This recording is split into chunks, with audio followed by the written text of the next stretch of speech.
¿Qué tal amigos oyentes? Sean bienvenidos a esta nueva emisión del programa La Otra Historia con el profesor José Guillermo Ángel Memo Ángel. Memo, hay un tema que se ha convertido en un tema de mucha actualidad digamos que por la congestión y por el malestar que genera en la gente, y es el tema del tránsito en las grandes ciudades. Tantas personas al mismo tiempo queriendo movilizarse en vehículos de 2 ruedas o de 4 ruedas. Nos están haciendo unas ciudades muy congestionadas y aumenta muchísimo, no solamente la contaminación sonora, sino también la contaminación del aire. Ahora en Medellín se están hablando de cifras estadísticas de un poquito más de 100 accidentes de tránsito diarios, que son pues unas cifras muy altas para estas grandes ciudades. Sería muy bueno de pronto que reflexionara un poco sobre este tema de las grandes congestiones vehiculares en las áreas metropolitanas y en las urbes modernas. A ver, hoy en día pues habría que ver realmente dónde está la congestión. La congestión es vehicular, la congestión es aérea, la congestión es portuaria. Y esto se debe a que el hombre es el mamífero de mayor reproducción que hay en este momento sobre la Tierra. O sea, nosotros nos reproducimos a una velocidad muy alta. Primero porque duramos más que los mamíferos, excepción hecha de pronto del elefante. Y porque somos más fértiles que cualquier animal durante todo ese tiempo. Entonces, a partir de ahí somos muchos, y al ser muchos, vamos creando lo que se llama las sobrepoblaciones. Pero, en el caso de los vehículos, el asunto no deja de ser más interesante, y es que en la medida en que yo asumo un vehículo, aumento de tamaño. Por ejemplo, el que se monta en una bicicleta aumenta más o menos 1 metro hacia adelante y 1 metro hacia atrás. El que se sube a un carro, prácticamente se duplica su tamaño en dos veces y medio su propio tamaño. Y viendo que en la medida en que asumimos el vehículo, asumimos más espacio, entonces ahí habría que plantearse de dónde viene el problema, porque el problema no lo da el vehículo en sí, ni el espacio que se aumenta, sino el sitio por donde se mueve el vehículo. Entonces, si cogemos un hombre montando en un vehículo en la luna, el espacio es tremendamente ancho, se puede movilizar sin ningún problema, pero si cogemos ese mismo vehículo en un camino por donde cabe una mula cargada, el espacio es tremendamente estrecho. Entonces, habría que como preguntarse primero cuál es el problema que plantea la ciudad. Y la ciudad moderna, porque hay ciudades con mucho vehículo que siguen siendo muy amplias. Por ejemplo, hay mucho más vehículos en Berlín que en Medellín, y en Berlín no hay tacos. Entonces la pregunta es cómo evitan el taco. Habría que ver primero el problema latinoamericano de construir en desorden. O sea, las ciudades no se planean. Las ciudades no obedecen a lo que se llama un damero, a una retícula donde yo pueda crear calles y carreras y a partir de esas calles y carreras situar las edificaciones. Y segundo, la densificación de la ciudad cuando no hay un proyecto o un plan o una ley que diga cómo se debe construir. Por ejemplo, las ciudades se densifican cuando en una casa común y corriente, donde viven 6 personas, y supongamos que en esa casa tienen un carro, alguien compra la casa y construye un edificio, y en ese edificio hay 10 pisos, y en cada piso hay 3 personas. Resulta que multiplicaron por 6 el número de habitantes de una sola casa. Y lo que era un carro se convierte mínimo en 11 carros, o sea, dentro del mismo espacio de calle se densificó el número de habitantes y al mismo tiempo el número de vehículos. Eso es lo que está pasando en una ciudad como Medellín, donde uno se cuestiona mucho la inteligencia de los que gobiernan, porque no prevén lo que va a pasar. O sea, la inteligencia es algo que se mide por los resultados, no porque yo me crea inteligente o porque logre desarrollar alguna idea generosa. La idea generosa tendrá un resultado y en el resultado sabremos si la idea generosa era idea generosa o no lo era. Entonces, la problemática del tráfico comienza primero. ¿Cuáles son las vías, calles, carreras, avenidas, viaductos que tiene la ciudad para saber cuánto tránsito resiste? ¿Cuáles los anchos de las aceras? Por ejemplo, una cosa tan simple como esa, porque en el ancho de las aceras es por donde se va a mover la bicicleta. La bicicleta va a tener un pedazo de la acera, no va a tener una vía distinta a la de la acera, pero eso necesita aceras muy anchas. Se va a entrar a plantearse el problema de cuál es el número de vehículos que ingresan a la ciudad con relación al número de vehículos que salen de la ciudad, que salen de operación. Por ejemplo, aquí se ha presentado una acromegalia muy grande y es que entra un enorme número de vehículos a la ciudad, pero salen muy poquitos vehículos del tráfico vehicular de la ciudad. Entonces lo que están haciendo es llenando la ciudad. Entonces veríamos primero dónde reside el tráfico. El tráfico reside en el número de vías, el ancho de vías, vías lentas, vías rápidas. Eso, por ejemplo, se ve en las ciudades alemanas, donde en un barrio nadie puede conducir a más de 30 kilómetros por hora. ¿Qué implica conducir a menos de 30 kilómetros por hora? Producir menos contaminación, producir menos ruido y manejar la seguridad dentro del barrio. Ese es un primer elemento. Un segundo elemento básico es los conductores, qué tanto el conductor sabe conducir y qué tanto el Estado o el gobierno, la Secretaría de Tránsito, controla esa forma de conducir. Por ejemplo, en las grandes ciudades, la gente maneja más o menos dejando un espacio de 10 metros entre vehículo y vehículo. Eso les permite ir mucho más rápido y tener tiempo para frenar y manejar las velocidades específicas. Entonces ahí viene un problema del conductor. Nosotros, por ejemplo, en el tercer mundo, y eso se ve en muchos países del mundo, porque no solamente es un problema de Medellín, la gente conduce pegada al otro y eso ralentiza el tráfico, lo vuelve mucho más lento, porque todo el mundo se está cuidando de no pegarle al otro, por lo tanto no avanza rápidamente. Ahí hay un problema importante. Otro es clasificar muy bien por dónde irían el transporte. Ese es un problema enorme entre nosotros, donde yo voy detrás de una volqueta, delante hay un camión, un bus se pasó por donde le dio la gana y eso ralentiza y crea unos tacos espectaculares. En periódicos como el Clarín de Buenos Aires sale todos los días una información de por dónde deben ir los camiones, de qué horas a qué horas, de qué horas a qué horas las volquetas, en fin, una serie de normatizaciones que permiten agilizar el tráfico y que el otro además tenga más posibilidades de moverse sin obstáculos, porque por ejemplo en cuestión de obstáculos una persona en Medellín puede estar perdiendo entre 15 y 20 minutos, si no es que le toca un trancón, un taco grande, donde puede llegar a perder hasta más de la media hora. En Bogotá ni se diga, en Ciudad de México ni se diga, donde los trancones son permanentes, simplemente porque cada uno va por donde quiere, cuando en las ciudades se determinan, primero por dónde deben ir determinado tipo de vehículos que no se deben mezclar con otros.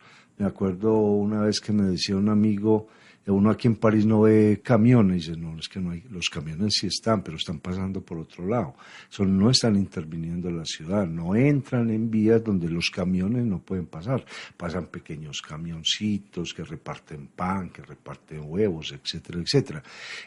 Ahí habría que hacer una planeación muy grande. Segundo, hacer una planeación muy clara, tremendamente clara, de los tipos de vehículos que tiene la ciudad y qué normatización va a existir para cada tipo de vehículos. Por ejemplo, en las ciudades colombianas cada vez aumentan más las motos y prácticamente no hay ninguna normatización muy clara, al menos clara, que especifique primero quién debe manejar una moto.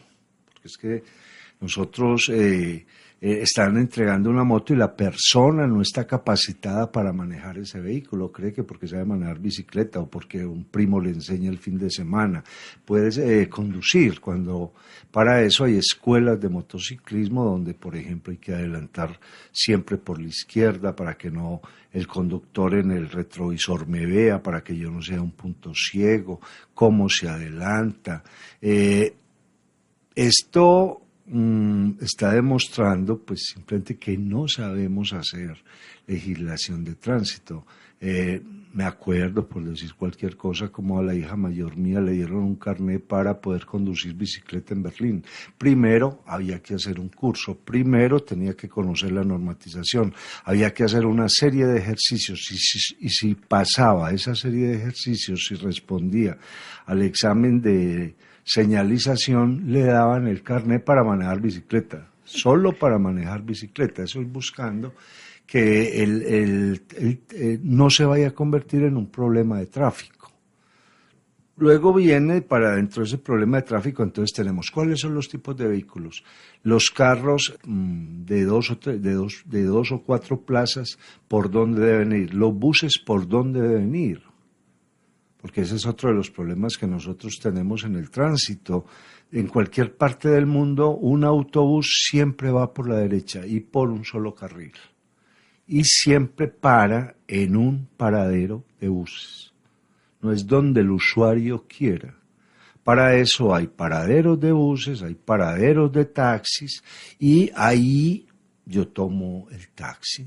Yo no le puedo poner la mano en la calle, usted va al paradero y ahí estará. Eso lo han tratado de solucionar en Medellín de pronto de una forma que yo diría que acertada, a través de los acopios. En el acopio yo encuentro el taxi. El problema entonces de los buses por la derecha, por ahí deben ir a una determinada velocidad. Pues no puede manejar y en ninguna parte maneja más de 40 kilómetros por hora. Eso le permite ir tranquilo por la derecha, eso permite que alguien que viene en un vehículo particular lo adelante y pueda cruzar, etcétera, etcétera. Esto para que la ciudad, a través de los elementos que más la contaminan, pueda de alguna forma poner una serie de normas que lleven a que no contamine más. Es que, por ejemplo, nosotros estamos hablando en el tránsito de Medellín y por extensión en las de cualquier ciudad del tercer mundo, estamos hablando de una contaminación que se produce por los gases, por todo el CO2 que desprende la gasolina, por todos los más gases que desprenden, porque hay que tener con gasolinas malas, son gasolinas con un alto contenido de plomo. Tenemos el problema del ruido, no hay casi control sobre el ruido, qué tipo de mofle lleva el carro, y hay una enorme contaminación de llanta. La llanta también, en la medida en que se desgasta, el desgaste de la llanta queda en el aire. Entonces, a la medida en que alguien va más despacio, tiene menor desprendimiento de llanta. Memo, y hay otro asunto que se ve en estas grandes ciudades, y es como esa, entre comillas, pelea entre el peatón y quien va manejando, ya sea el vehículo de 2 llantas o el vehículo de 4 llantas. A ver, ese es otro problema que presenta el tránsito en la ciudad. Nosotros pensamos el tránsito en términos de vehículos y no en términos de peatones.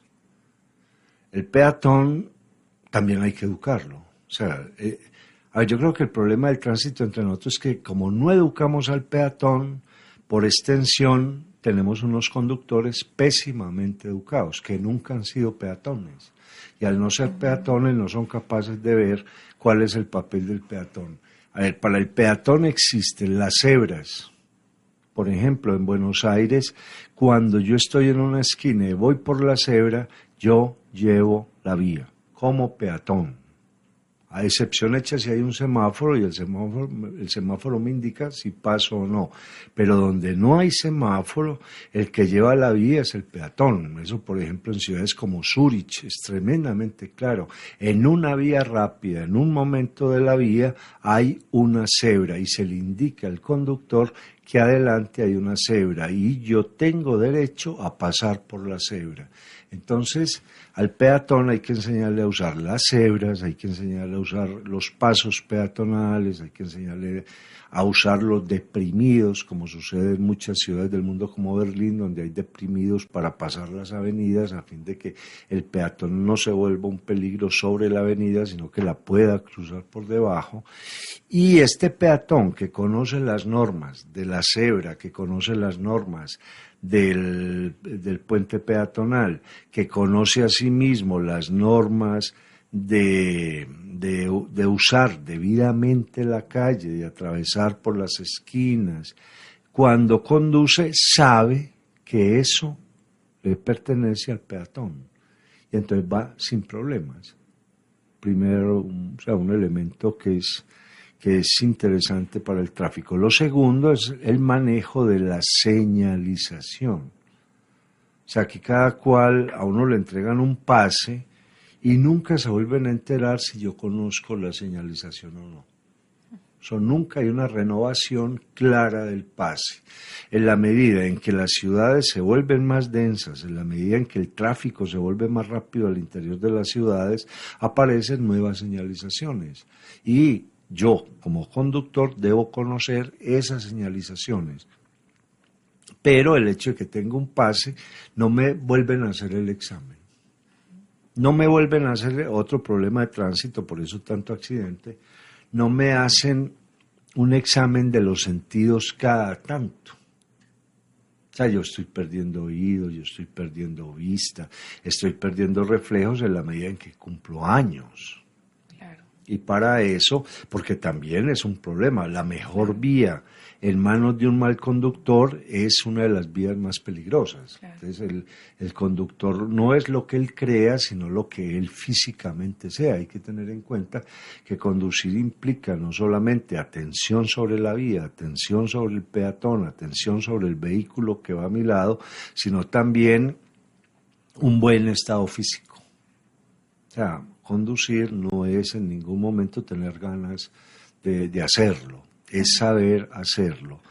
Ahí todo eso, si sumamos todo eso que venimos diciendo, si sumamos la densificación de la ciudad, que se da debido a la construcción desordenada, donde cada vez en la misma calle hay más gente y hay más vehículos, si tomamos el hecho de que no se clasifica por dónde deben ir los vehículos, el hecho de que hay mucha gente que no está preparada para manejar el vehículo.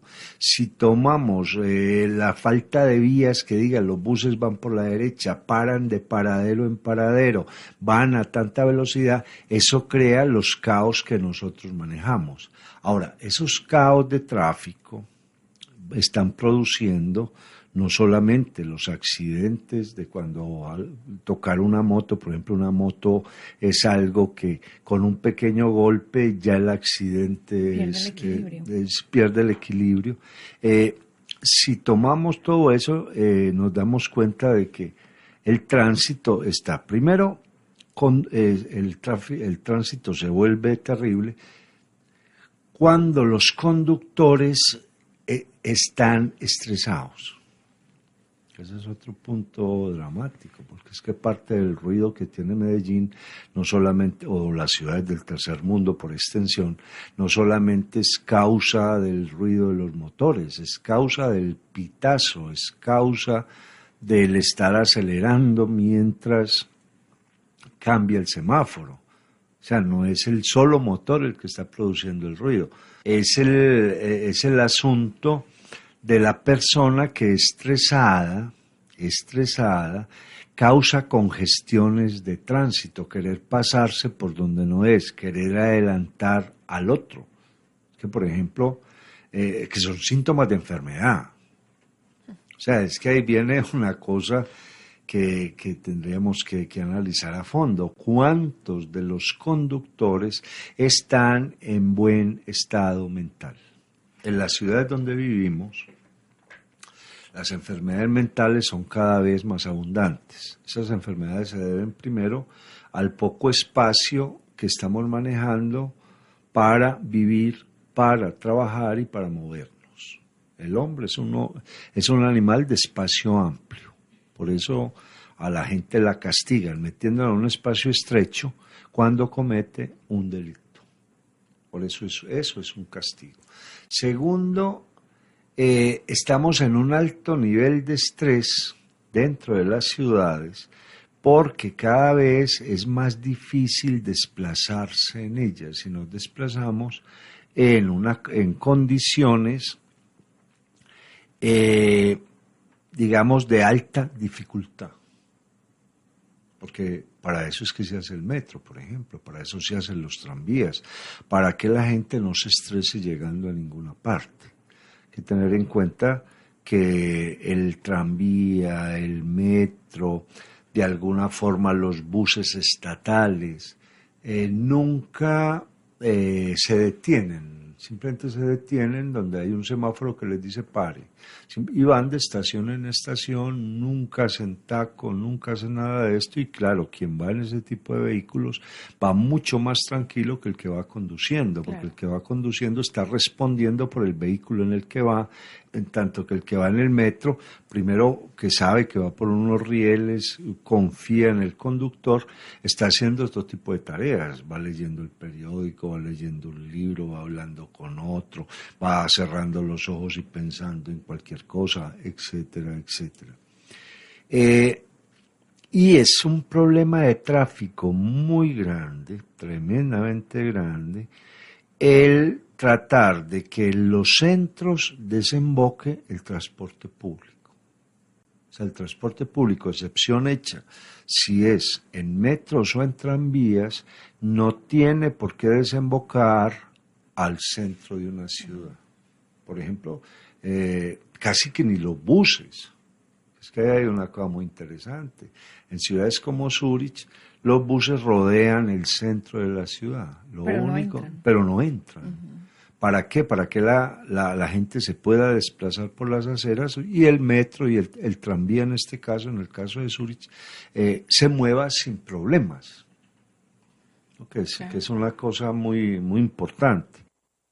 Otro de los problemas de tránsito es no solamente el vehículo, no solamente el conductor, no solamente la capacitación que debe recibir el conductor y quien maneja el vehículo, sino la construcción en zonas carentes de transporte público. Es el caso del Poblado, por ejemplo. Claro. Que por ahí no hay un tranvía, por ahí no llega el metro, y la gente compra, pues en el caso de acá por aparentar o por lo que sea, en un sitio donde él va a ser parte del problema de tráfico, porque tiene que usar un vehículo particular. Y el vehículo particular en condiciones de ciudadanía es un peligro total, porque quien va en un vehículo va en propiedad privada, nunca sale de la propiedad privada, y como nunca sale de la propiedad privada, nunca se entera de qué cosa es lo público, nunca se comporta como un ciudadano que está siendo visto por otro ciudadano que él no conoce. Mientras yo me mantengo en el vehículo, me mantengo haciendo lo que yo quiero, porque es mi propiedad privada. Nunca entro en contacto con la ciudad. O sea, uno se vuelve ciudadano en la medida en que se entra en un metro y sabe que ahí no puede hacer muchas cosas, porque hay otra gente que está regulando mi comportamiento. Dentro del espacio privado, nadie regula mi comportamiento. Y como usted decía ahora, no ha sido peatón. Entonces, ni ha sido peatón, ni regula su comportamiento, y por lo tanto cree que al estar en el vehículo puede hacer lo mismo que puede hacer en la casa. Ese es un problema muy grave que se ha trabajado en las grandes ciudades, invitando a la gente a usar el transporte público, a volverse ciudadano, a entrar en contacto con el otro y a tratar de dejar las condiciones de espacio privado, porque las condiciones de espacio privado son casi que condiciones de estado de naturaleza. Lo que pasa, Memo, es que aquí habría una situación para mirar, y es que el transporte público en estas ciudades del tercer mundo no es que sea pues la solución mejor que tengamos. A ver, el transporte es público cuando lo asume el Estado y después se le traspasa a una gran compañía que es capaz de manejar eso, ¿cierto? Por ejemplo, el metro siempre comenzó siendo del Estado, ya cuando el metro se vuelve una gran empresa, pues se puede privatizar o se pueden hacer empresas mixtas entre el Estado y el otro. El problema en el tercer mundo, y por eso los caos de tráfico que nosotros estamos viviendo, estriba en que la ciudad crece desordenadamente y lo que es peor, crece sin la anuencia del Estado, crece por fuera del Estado. Y los que habitan ahí, pues simplemente como hicieron una ciudad donde el Estado no estuvo presente, como hicieron unos barrios donde el Estado no estuvo presente, entonces también tienen un transporte donde el Estado no está presente y ellos se tienen que movilizar. Es que es la falta de planeación urbana, es es no oír lo otro. Aquí hubo un señor, Ricardo Lano, al que le debemos el diseño del barrio Prado, que veía la posibilidad de crear una ciudad donde las vías iban a permitir que la ciudad creciera por 50 o 60 años más. Porque lo primero que se piensa en una gran ciudad es el problema de las vías. Porque sabemos que por ahí va a ir mucha gente, van a aumentar los habitantes y esos habitantes van a hacer uso de algún vehículo, sobre todo cuando las ciudades se vuelven grandes y las personas tienen la costumbre, eso no pasa mucho en los países nórdicos, tienen la costumbre de tener casa propia. En los países nórdicos la gente compra casa cuando se va a jubilar. Y a partir de ahí sabe que ahí se va a quedar y no se mueve más. En tanto que cuando la gente está joven se mueven en apartamentos de alquiler que queden cerquita del sitio donde trabajan, etcétera, etcétera, y eso les permite no estar dependiendo, no estar anclados en un lugar. Claro. ¿Cierto? Eso explica, por ejemplo, todavía el pensamiento campesino que nosotros tenemos. Creemos que nosotros compramos casa porque nos consideramos que estamos en una finca y que nunca vamos a salir de esa finca. ¿Cierto? Pero en las ciudades eso opera de manera completamente distinta. Entonces, el tránsito tiene, digamos que 4 bemoles muy interesantes. Un primer bemol es se controla el tránsito para que haya mejor calidad de vida en la ciudad. Un descontrol de tránsito aumenta la contaminación por gases, la contaminación por ruido y la contaminación por desgaste de llantas. ¿No? Que es cuando uno ve un montón de gente trotando por ahí, pasan buses, camiones, carros, no hacen sino tragar residuos de llanta. Entonces es una cosa que es muy interesante, y fuera de eso, y la gente se arranca los pelos de la nariz, más traga de ese tipo de cosas. Segundo, se controla el tránsito para bajar el nivel de estrés. Hay que tener en cuenta que los gobernantes están enfrentando un problema muy grande, y es que nunca habían gobernado sobre tanta gente junta. Y el estrés aparece cuando el tiempo comienza a correr, porque el tiempo es urbano, el tiempo nunca es campesino. El tiempo es el estar en un lugar a tal hora, en otro lugar a tal hora, en otro lugar a tal hora, y en la medida en que no me puedo desplazar correctamente, ese afán de llegar a la hora cumplida se convierte en estrés. Claro. Y se convierte en enfermedad mental. El problema de la enfermedad es que siempre han creído que el enfermo es la minoría. ¿Cierto? Y si todos están locos, entonces vamos a meter al manicomio a los que no están locos, porque sería ¿cierto?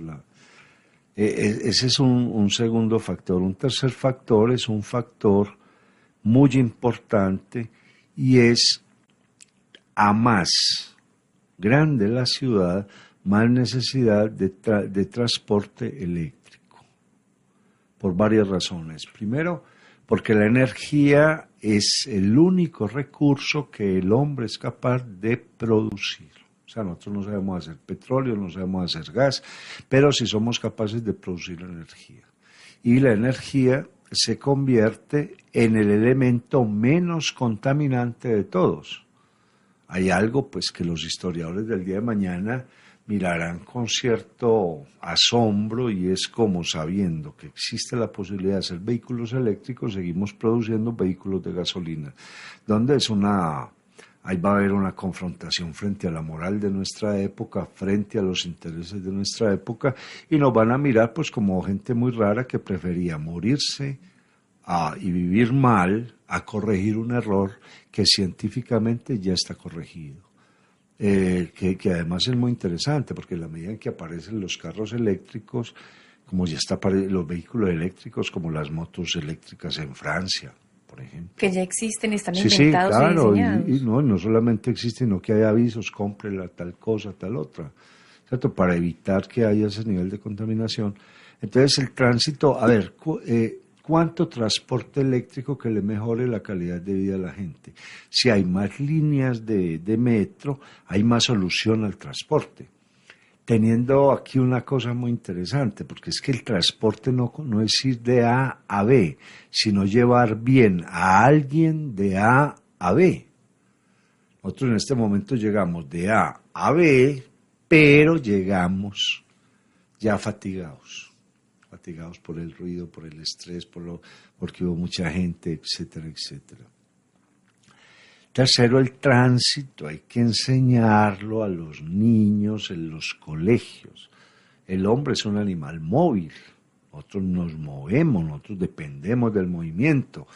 Y en ningún colegio hay una cátedra de todo un año de aprender a moverse en la ciudad. Nosotros damos por entendido de que somos inteligentes. Eso nos hace menos inteligentes. O sea, eso es muy charro, ¿cierto? Porque creemos que la inteligencia no es una construcción, y la inteligencia se empieza a construir en los niños, enseñándoles cómo funcionar, cómo aplicar la norma. ¿Para qué? Para que ellos vivan mejor. Que la cuestión es enseñar a vivir mejor. En nuestros sistemas urbanos, en nuestros sistemas educativos, eso se nos olvida. Aquí se parte de dos cosas: que la gente es ética y no le enseñan a ser ético. Por lo tanto, estamos llenos de cualquier cantidad de personas cometiendo errores. Y nos dicen que somos inteligentes sin necesidad de construir nada ni de comprobar nada. Entonces, a partir de ahí es donde viene el caos pues, que estamos viviendo tan grande. Y entonces la educación hace parte del tránsito, y no es alguien enseñando a pasar las calles, es alguien que tiene que estar en la escuela, que tiene que estar en el colegio y que hace pruebas si el muchacho gana o pierde sobre esas normas que se le explican. Claro. Es algo que a mí me llamaba mucho la atención en Berlín, ver esas maestras con los niños, enseñándole al niño a coger el metro, enseñándole al niño a cruzar la calle, explicándoles cómo era el semáforo, para qué servía ese semáforo, enseñándoles para qué se usaba el mobiliario público, cómo se deberían sentar ahí, o sea, es una materia como cualquiera. Y nosotros no la tenemos. Y por último, las ciudades las ciudades llegan a un punto en que ya no se pueden densificar más, porque esa densificación es lo que da pie a la violencia. O sea, hay un ensayo en psicología muy simple: cogen una cajita, en esa cajita meten un ratoncito y el ratoncito va tranquilo por ahí. Ponen 2 ratoncitos y bueno, ya tiene un amigo, ya ponen 4 ratones y bueno, más o menos se saludan, esto. Ponen 8 ratones, empiezan a mirar mal, ponen 8 más y se matan. Y nosotros somos iguales, simplemente porque no tenemos deseos de vivir. No es de extrañar que en unas ciudades donde la densificación es tan alta y la contaminación es tan alta, la depresión sea una enfermedad común y corriente. Entonces viene como esa pregunta, o sea, ¿hasta dónde la libertad de empresa, porque eso es lo que va a decir alguien, Claro. no es que yo tengo libertad de vender carros, motos, buses. Sí, pero hasta dónde la libertad de empresa eh, es libertad si afecta el bien común. O sea, hasta qué punto el interés de una persona prima sobre el interés de la mayoría. Entonces, cuando se analiza el tercer mundo y se ve todo este problema del tránsito, entonces, ahí lo primero que hay es una falta de moral tremenda. Pero lo que le van a decir, Memo, es que inclusive el Estado tiene la obligación de permitir el trabajo de la gente. Sí, claro, pero si hay un trabajo que es tumbando muros y entonces yo le pago a la gente para que tumbe muro y me tumban el muro de mi casa, yo no puedo justificar eso. O sea, es que el trabajo tiene que ir en términos de utilitarismo. O sea, si lo que yo hago debe ser bueno para a quien se lo hago. En el utilitarismo de Stuart Mill, por ejemplo, es muy claro, yo estoy bien si tú estás bien. Ahí la sociedad progresa, pero esas defensas son unas defensas del egoísmo donde yo tengo derecho a hacer esto sin que me importe qué suceda después. Es como decir, hombre, una empresa tiene todo el derecho a producir veneno y si viene un niño y lo compran, pues tomes el veneno. No, ahí es donde eso se tiene que cuestionar y ese ha sido uno de los problemas del tercer mundo. Y una cosa todavía mucho más grave es que al tercer mundo llegan los peores vehículos porque no hay ningún control de calidad sobre el tipo de vehículo que está llegando. Entonces aquí hay un montón de marcas que no son permitidas en los países desarrollados, por ejemplo, porque presentan problemas o de seguridad o de freno, o problemas de escape de gases. Y el tercer mundo, en el tercer mundo hacen todos los ensayos posibles con nosotros. A ver, este señor cuánto humo resiste, este señor cuánto, ¿cierto? Para después tener como en cuenta, hombre, si le pasó eso, le va por ser del tercer mundo. Los del tercer mundo estamos mal alimentados, somos brutos, somos peligrosos, por lo tanto a nadie le interesa si la gente se muere en el tercer mundo. ¿Cierto? Le interesa si se muere en el primero. Entonces con nosotros han hecho ensayos de remedios, han hecho todos los posibles ensayos. Creo que somos tan sanos, pues la vitamina mugre de alguna forma nos ha hecho efecto en nosotros, que somos capaces de resistir unas condiciones que son muy difíciles para cualquier persona que esté sana. Memo, usted mencionaba hace un rato el asunto del ruido, pero me parece que no, pues que se podría profundizar un poquito en él, y es que el asunto del ruido y el estrés van de la mano. Usted ha mencionado en otros programas y en otras ocasiones que se nota una gran diferencia cuando usted va de una ciudad europea a cualquiera y cuando llega a Madrid. Sí, sí, claro, eso es muy, muy simpático. La mejor ciudad para dormir es Berlín. ¿Por qué? Porque no se oye nada. ¿Cierto? Pero cuando usted llega al mundo latino, el ruido aparece. ¿Cierto? Hay un gran ruido. Eso puede ser lo que llaman la algarabía. Es una herencia pues árabe muy marcada que nosotros tenemos. Pero el problema del ruido, pues, la algarabía, que a veces dicen, no, eso es alegría, eso es manifestación tropical, etcétera, etcétera. Ahí hay una cosa con el ruido que es interesante. A ver, ¿hasta dónde resiste el ruido un ser humano? Un ser humano resiste hasta 120 decibeles. A partir de 120 decibeles ya empieza a tener problemas en el oído. Y muy severos, tremendamente severos. De ahí, por ejemplo, que se espere una generación de sordos muy poderosa debido al uso de aparatos que producen mucho ruido. El iPod, el celular, un montón de cosas que están ensordeciendo a las personas, porque eso está más alto de los decibeles que es capaz de resistir el oído. En Medellín, por ejemplo, hay un promedio de 86 decibeles y estamos 26 decibeles por encima del sonido básico, o sea, por encima de la bulla, En 60 decibeles yo soy capaz de hablar con otro y entenderme con otro, pero si el otro me sigue hablando las 24 horas me enloquece a 60 decibeles. Entonces es el nivel que alcanza la voz para hablar con otro de manera pues más o menos que me entienda, sí, pero con la propuesta de no me hable mucho, que tengo que llegar a los 20 decibeles, a los 10 decibeles para poder descansar.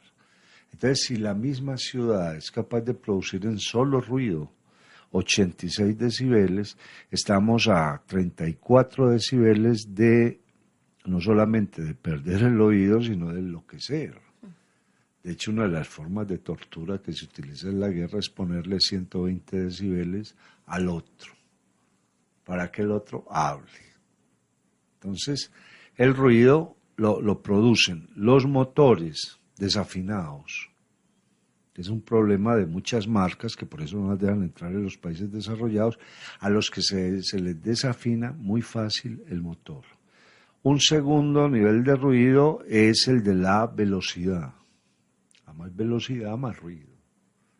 Entonces mucha gente coge las ciudades y quiere manejar a 80, quiere manejar a 90, cuando lo normal para transitar por una ciudad es un máximo de 50 kilómetros. Y ojalá 30, si va en barrios residenciales.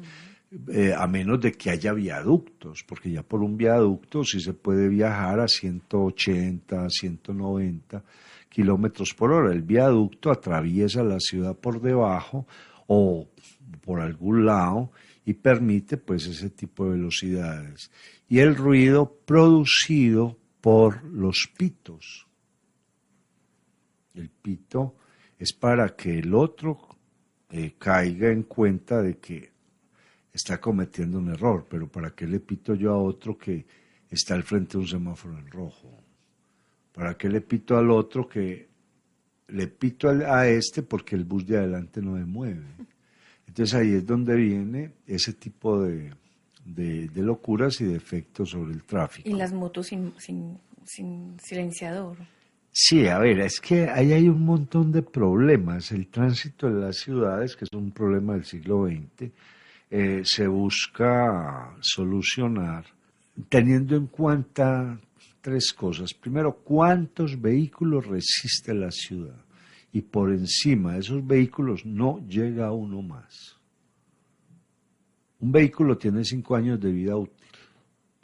A partir de ahí ya empezar a sacar vehículos para que entre otro. Eso sería uno. Segundo, ¿qué tipos de vehículo necesita la ciudad? Medellín está llena, por ejemplo, de motos que son para usar en el campo, no en la ciudad. Hay cualquier cantidad de motos de dos tiempos que se utilizan es en las zonas campesinas, no en las zonas urbanas. Por eso han tratado de ponerle pico y placa al de dos tiempos, etcétera, etcétera.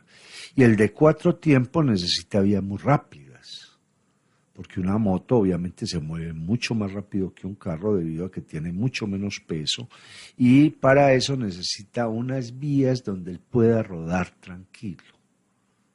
Eso pues es un elemento básico. ¿Cuántos vehículos y qué tipo de vehículos resiste la ciudad? En una ciudad como Medellín, por ejemplo, ya debería estar prohibido hace mucho tiempo el diésel.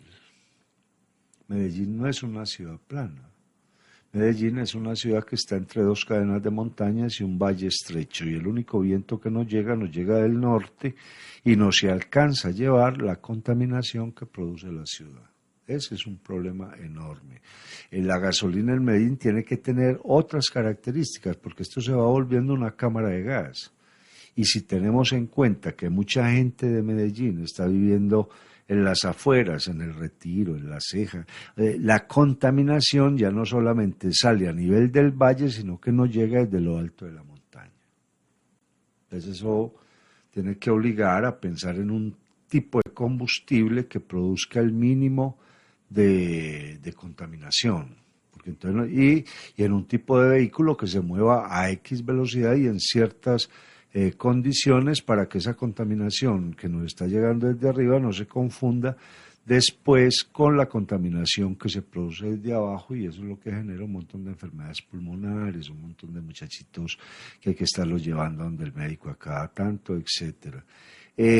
Hay que tener en cuenta dentro de ese tráfico la señalización, y en ese sentido pues Medellín ha avanzado mucho, y la penalización, que también ha avanzado mucho.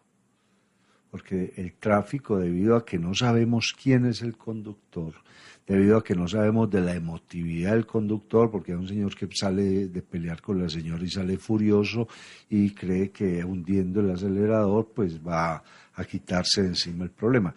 Como no sabemos qué es eso, las mayores penalizaciones dentro de la ciudad, de la norma de la ciudad, es dada sobre los vehículos. Por eso las multas tienen que ser muy altas, con el fin de que al otro se le puedan reprimir las emociones, porque ahí hay una cosa que es muy interesante con los conductores, sean de lo que sea, de carros, camiones, buses, motos, que en un tramo no conducen con la razón, sino con la emoción.